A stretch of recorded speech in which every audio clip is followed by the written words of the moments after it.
With Erdington, we've got issues in the area of HMOs. We also have potholes, quite a lot of them. We also have very long NHS queue waiting times. I'm here at the GP practice on Reservoir Road, and other than that, the whole area needs a cleanup. Like, someone needs to come and look at the finer things around here. It's a decent area. I've enjoyed living here for about 7 years, but there's much nicer areas in Birmingham, and this has a lot of potential. It really does. I've lived in this area for 28 years in the same house and the same road. I've noticed the clientele really change. I've got a young son who's 15, who's been approached by people on Slade Road who are half traumatised from drugs or alcohol.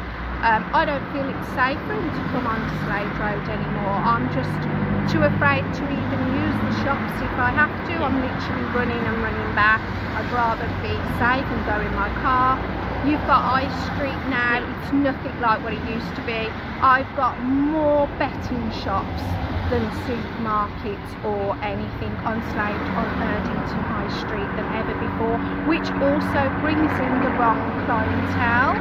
We've got a lot of HMO houses, a lot of rented out properties where these people unfortunately don't care about the property or the grounds. So they will junk out their black bags and not bother to actually ask the council for bin bags, so they all get ripped about. The main issue is here in about these HMOs.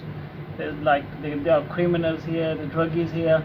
They're all there walking around, fighting on the roads and drinking on the roads, and it's affecting us, our customers as well, our businesses, and it's really hard to live around here with the families now because of these people.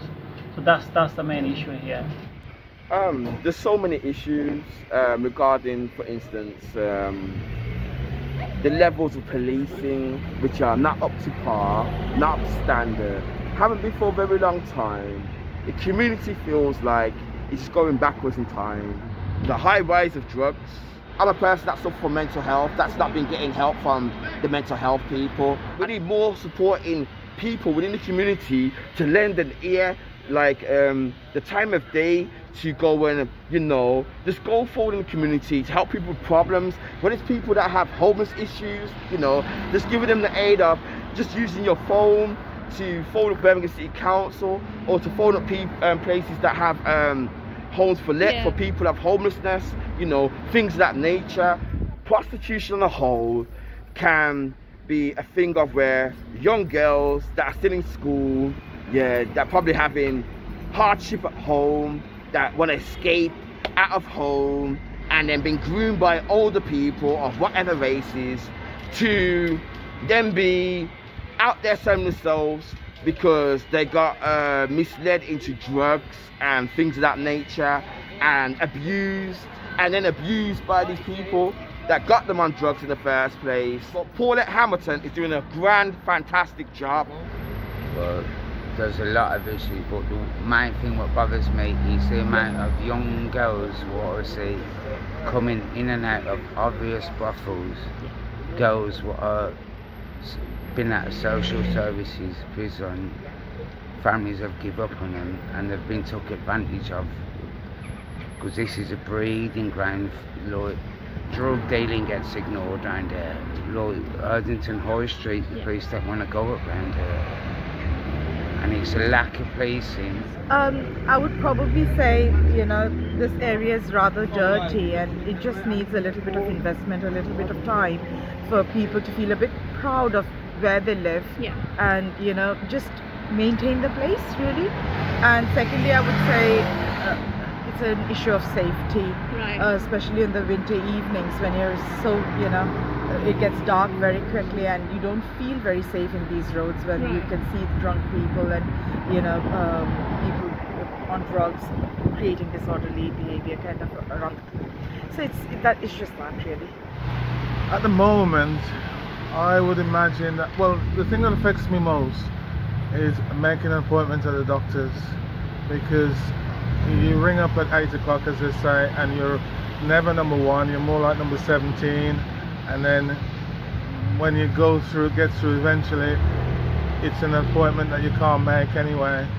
If I want a repeat prescription, the receptionist won't give it me. I have to make an appointment at the doctor's just for the doctor to say, here's a repeat prescription. I just think it's nonsense, absolute nonsense. But apart from that, I'm pretty good, pretty cool.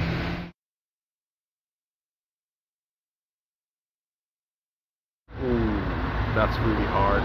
He took the country down. Well educated, seems like he's good-hearted, but I don't think he's ever been really underprivileged when he says that he never had Sky TV.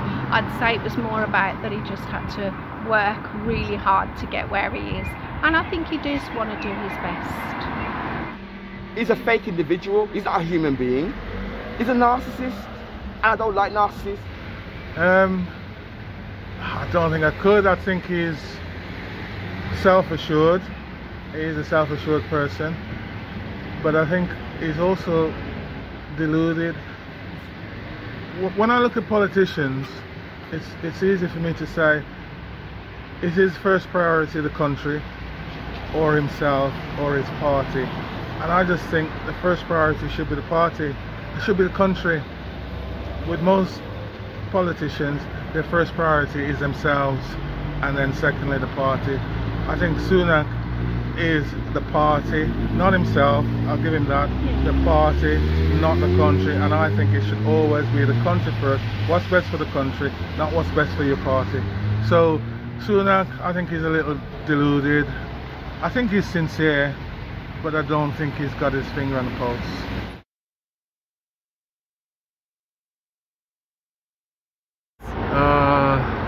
Let's hope for something better. Yes, Starmer, he's been hidden. He hasn't come out and revealed a lot, so it's difficult to say what he is. I think he's calm. I think he believes what he says. And as opposed to Richie Sunak, I think his first thought is the country. I do think that his first thought is the country.